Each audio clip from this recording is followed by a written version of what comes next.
এই রেসিপিটা আপনারাও ট্রাই করবেন।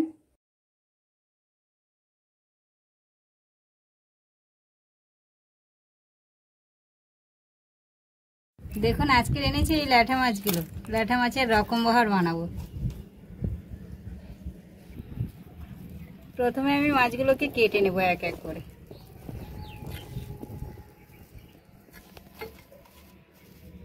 দেখুন হাত থেকে ছাড়িয়ে যাচ্ছে কিরকম, একেবারে জ্যান্ত মাছ।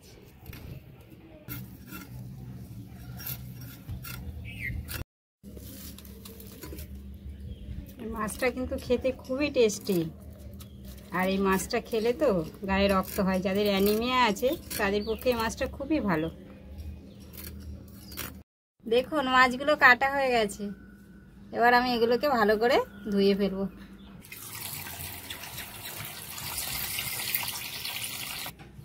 মাছগুলোকে আমি ভালো করেই ধুয়ে নিলাম।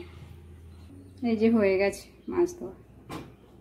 ল্যাঠা মাছের রকমবহার করার জন্য প্রথমে ল্যাঠা মাছগুলোকে নুন হলুদ মেখে নিয়েছি, তারপর একটা গোটা আলুকে কেটে টুকরো টুকরো করে নিয়েছি, 3টে কাঁচা লঙ্কা, একটু টমেটো, আর নিয়েছি পেঁয়াজ কুচি, একটু রসুন থেঁতো করে নিয়েছি, আর নুন তো লাগবেই, লঙ্কা গুঁড়ো, জিরে গুঁড়ো, হলুদ গুঁড়ো। প্রথমে আমি কড়াইতে তেল দিয়ে নিচ্ছি মাছগুলোকে ভাজার জন্য। তেলে একটু নুন আর হলুদ দিয়ে দিচ্ছি, মাছটা যাতে তেলটায় গরম তেলে যাতে ছিটিয়ে না গায়ে লাগে। এবার আমি এক এক করে মাছগুলো দেব।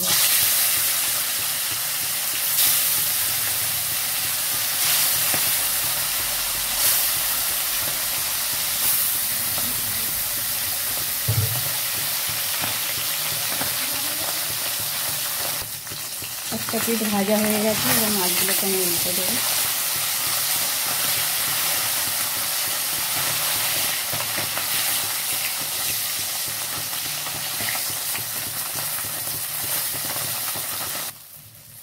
মাছ ভাজা হয়ে গেছে, এবার আমি তুলে নেব মাছগুলো।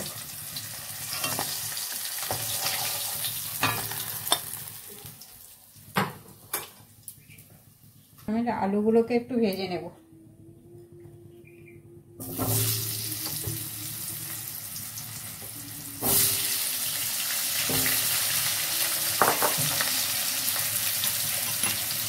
সামান্য একটু হলুদ দিলাম,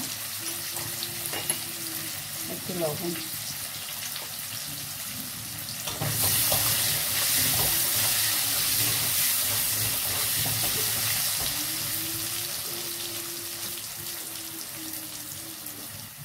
আলুগুলো ভাজা হয়ে গেছে, আমি তুলে নেব।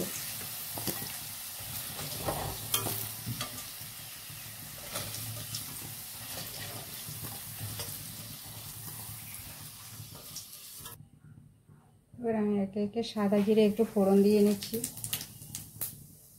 একটু গরম মশলা,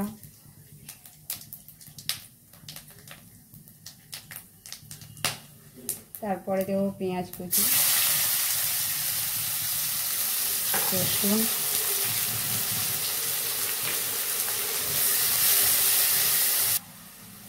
এবার একে একে আমি টমেটো কুচি, কাঁচা লঙ্কা এগুলো দিয়ে ভালো করে নেড়ে চেড়ে নেব। পেঁয়াজ ভাজা হয়ে গেছে, নরমও হয়ে গেছে, এবার আমি একে একে মশলাগুলো দেবো।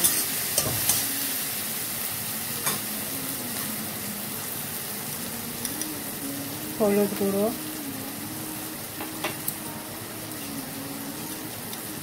লঙ্কা গুঁড়ো 1/2 চামচ, আর 1 চামচ জিরে গুঁড়ো, আর পরিমাণ মতো নুন, যে যেরকম খাবেন। এবারে মশলাটাকে আমি ভালো করে মিক্স করব।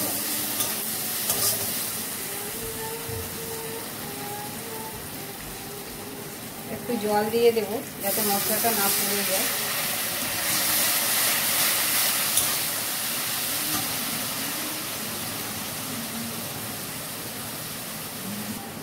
এবার ভেজে রাখা আলুগুলো আমি দেব। ভালো করে নেড়ে চেড়ে ঢেকে রাখতে হবে কিছুক্ষণ, মশলাটা কষা হওয়া পর্যন্ত।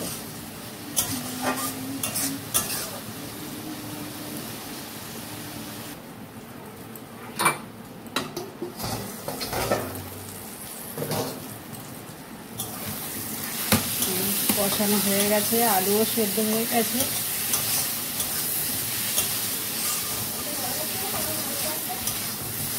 ভালো করে নেড়ে চেড়ে এবারে জল ঢেলে দেবো।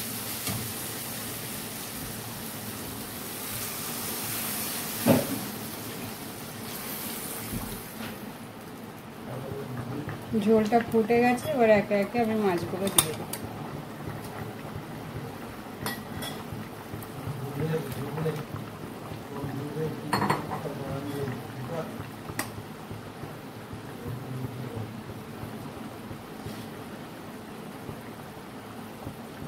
কিছুক্ষণ ঢাকা দিয়ে রাখবো।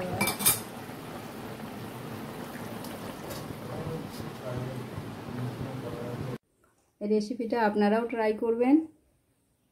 দেখা হচ্ছে নেক্সট ভিডিওতে। ততক্ষণ সুস্থ থাকুন, ভালো থাকুন।